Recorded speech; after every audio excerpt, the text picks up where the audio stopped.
Beredar video di media sosial seorang pria yang bertubuh besar tengah diangkat oleh beberapa petugas dan viral di media sosial.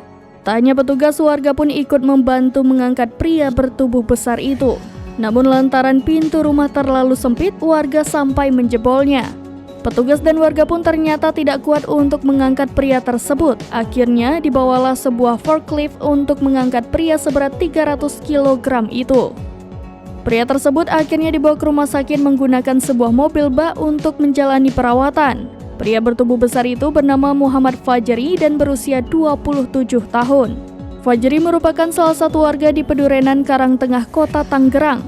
Kepala UPT Badan Penanggulangan Bencana Daerah Ciledug, Mulyadi, mengungkapkan Fajri menderita obesitas sehingga memiliki berat badan hingga 300 kg. Adapun kronologi evakuasi terhadap Fajri berawal ketika BPBD dimintai warga. Mulyadi mengatakan warga menginginkan agar Fajri dirawat di salah satu rumah sakit untuk menjalani pengobatan. Petugas BPBD pun langsung datang ke rumah Fajri, tetapi mengalami kesulitan saat akan mengevakuasi pria tersebut dari tempat tidurnya. Bahkan hanya untuk sekedar mengangkat, petugas membutuhkan waktu 2 jam lebih. Karena sulit untuk diangkat, akhirnya warga dan petugas pun membongkar pintu rumah Fajri. Tak hanya itu, petugas pun berinisiatif untuk menggunakan forklift untuk menaikkan tubuh Fajri ke dalam mobil bak.